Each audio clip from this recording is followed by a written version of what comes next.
يا رب العالمين الله الله صل على طه الأمين الله الله في كل وقت وحين الله الله املأ قلبي باليقين الله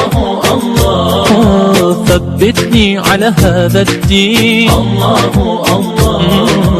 واغفر لي ہو جاتا ہے تو پھر اس کا روزہ جو ہے وہ صحیح کے حکم میں آئے گا. اس کے بعد آگے جو بحث ہے، جو چیزیں روزے کو مکروہ کرتی ہیں وہ ہم بیان کر چکے ہیں، وہ ہمارا درس جو ہے وہ پہلے ہو چکا ہے، لیکن مختصراً اور ایک اعلامیہ جو ہے اس کو میں ذکر کر دیتا ہوں. کل ہم اگلی بحث کو جو ہے وہ ذکر کریں گے، یعنی ایسے موقع جن میں روزے کی قضا اور کفارہ جو ہے وہ واجب ہو جاتے ہیں، اس کو ہم جو ہے وہ زیر بحث لائیں گے. لیکن مکروہات میں سے کہ روزے دار کے لیے جو چیزیں مکروہ ہیں، آنکھ میں دوا ڈالنا، سرما ڈالنا جبکہ اس کا مزہ یا بو جو ہے وہ حلق میں پہنچے تو مکروہ ہے. ہر ایسا کام کرنا جو کمزوری کا باعث ہو، مثلا خون دینا اور حمام میں جانا، یہ بھی مکروہ ہے. ناک میں دوا ڈالنا جبکہ یہ علم نہ ہو کہ حلق تک پہنچے گی، اور اگر یہ علم ہو کہ حلق تک پہنچے گی تو اس کا استعمال جائز نہیں ہے، یعنی جائز نہیں ہے کا حکم یہی آئے گا کہ اس کا روزہ باطل ہے. ٹھیک ہے جی. آگے کہتے ہیں خوشبودار اور جڑی بوٹیاں، جیسے آپ ہربز کہتے ہیں، سونگھنا، یہ بھی مکروہ ہوا ہے، کوئی حرج نہیں ہے. آج بھی کسی بندے نے مومن نے سوال کیا ہوا تھا کہ جناب عطر لگانا کیا حکم رکھتا ہے، تو وہ عطر لگانا روزے کو باطل نہیں کرتا ہے. ٹھیک ہے جی.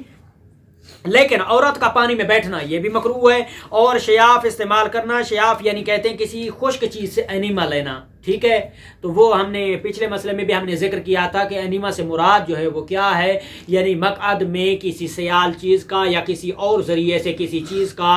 اس مقام تک پہنچانا جو ہے وہ بھی اسی کا حکم رکھتا ہے، جس کو ہم جو ہے وہ استمناء کے مسئلوں میں بھی ہم نے ذکر کیا ہے اور انیما کے مسئلوں میں بھی ہم نے ذکر کیا ہے. اور جو لباس پہن رکھو اسے تار کرنا یہ بھی مکروہ ہے، اور دانت نکلوانا اور ہر وہ کام کرنا جس کی وجہ سے منہ سے خون نکلے وہ بھی مکروہ ہے. یا بعض لوگ سوال کرتے ہیں جناب ہم کھانا کھاتے ہیں، کھانا کھانے کے بعد 11-12 بجے زوال کے بعد یا پہلے ہمارے دانتوں سے خود بخود خون نکلتا ہے، تو کہتے ہیں کہ اس خون کو جان بوجھ کر اندر لے جانا، ٹھیک ہے، وہ بھی روزے کو باطل کر دیتا ہے.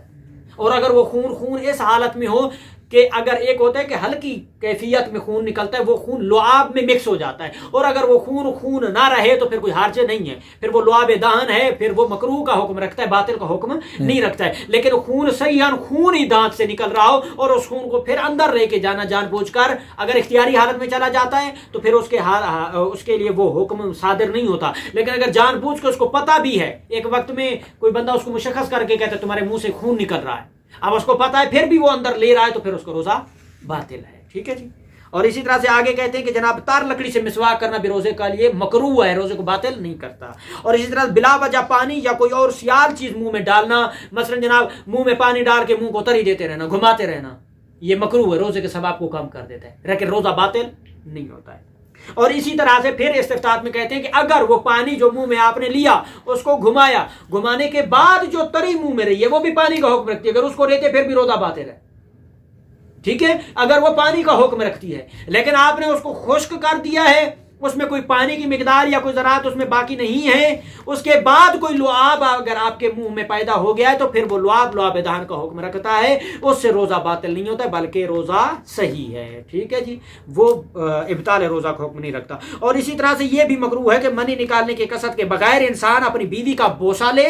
یا کوئی شہوت انگیز کام کرے، یہ بھی مکروہ ہے، روزے کو باطل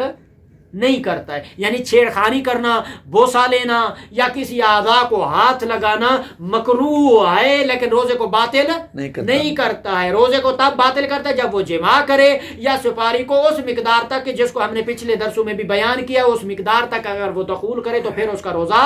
باطل ہے. اس کے اوپر غسل بھی ہے، اس کے اوپر روزہ بھی ہے، اس کے اوپر کفارہ بھی ہے، اور جو ہے وہ تمام شرائط اس کے اوپر لاگو ہوتی ہیں. تو طلباء کرام اور علماء کرام آپ لوگوں سے اجازت بھی چاہتے ہیں، اور خداوند متعال آپ کے اس مقام پر بیٹھنے کو عبادت میں شمار فرمائے، اور جو بھی علم اور جو بھی چیزیں ہم سیکھ رہے ہیں خدا ان کے اوپر عمل کرنے کی توفیق عطا فرمائے، اور آپ لوگوں کا بیٹھنا سیکھنا جو دوسروں کے لیے پہنچانے کا سبب بن رہا ہے، خداوند متعال امام زمانہ کی بارگاہ میں ہماری اس کوشش اور کاوش کو عبادت شمار